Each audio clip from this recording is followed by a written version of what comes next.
Hello everyone and welcome to the greatest 4-move game you will ever see. Now that is a pretty bold statement, and I've seen a lot of 4-move games and this is the one I enjoy the most, and it's not even a fabrication. The game was actually played in tournament play between two masters, but unfortunately I've seen this game in a book, but I haven't been able to find it in the free database that I'm using who played it, so hence the hoodie guys here. And I know it may be better if I wore two hoodies since there are two hoodie guys, but it's extremely hot here and even one hoodie is pushing it. So without further ado, let's check it out. Yeah, sorry for no video yesterday, but I've been very busy preparing everything for the podcast with MVL, so I'm trying to get everything working and in order. But yeah, this is one game I always wanted to show you guys, and the one that I very joyfully show people when I'm with someone in a company and they enjoy chess, and then they ask me like, is there like a really cool quick game you can show me, and then I show them this and they are of course very happy and impressed. So I know you guys are super popular with your friends in the bar, in the library, and after showing this they're just gonna go through the roof. So without further ado, let's check it out. So white opened with d4 and black replied with knight to f6. So everything is perfectly normal. And here white goes for the odd knight to d2, but it's been played over 450 times in tournament play. So it's not that weird of a move. You can use it to maybe surprise your opponents. And here black replied with e5. An early pawn sacrifice to double white's pawn structure, and then just go knight g4 to recapture the pawn. So here white grabbed the pawn, and we have knight to g4. And here white is thinking, okay, I have two doubled pawns on the e file. I'm not interested in keeping them. I just want to continue development.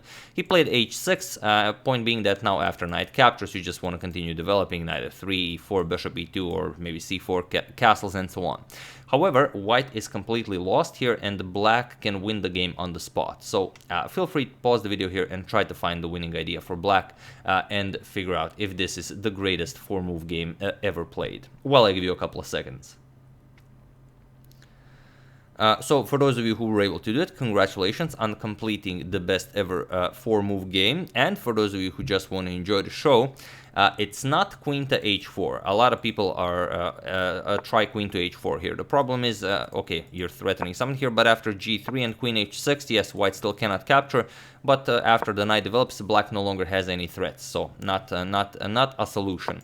And also, if you were thinking about knight captures on f2, that's not gonna work, because after king captures, queen h4 check, you can just block all the checks, g3, and after queen checks here, you're gonna play e3, queen captures, just knight f3, and the black has no compensation for the sacrificed piece. So the point is, after h3, black wins by playing knight to e3, and this is game over. Point is, white queen is trapped, and there's nothing you can do about it. So you're definitely losing the queen, and of course if you don't want to lose the queen and capture the knight, then it's queen h4 check, g3 and queen captures, and g3 checkmate. So yeah, after h3 and knight to e3, it was in this position that white resigned the game, as there was nothing more to be done. So there it is, 4 moves. Really do hope you enjoyed it. The player with the white pieces definitely didn't. But I will try to figure out which game this was, as I do know that I've read it in some book, and it was maybe a book on miniatures or something, but the game actually happened in tournament play between chess masters. So really exciting stuff. I do also hope your friends at the bar and the library enjoy it, and yeah, I mean, go into the world and impress everyone. So yeah, one very short game. I don't usually do short games like this, but like I said, I'm very busy making sure everything is properly set up for the podcast, as I've bought a lot of equipment which I've never actually used. The cloud lifter, the new microphone, well, there's like a lot of equipment, so it took us a while to set everything up. But yeah, that's the game. I do hope you enjoyed it. I would like to thank Benjamin Ricci, Bhupendra Sujitra, Scott Weston, Joshua Gui, and Jonathan Nair for contribution to my channel. Thank you a lot. I really appreciate it. As usual, you can check 2 of my previous videos here. Thank you all for watching, and I will see you soon, continuing the coverage of the Morphy saga and whatever else happens in the chess world. So thank you all. I will see you soon, and have an excellent rest of your day.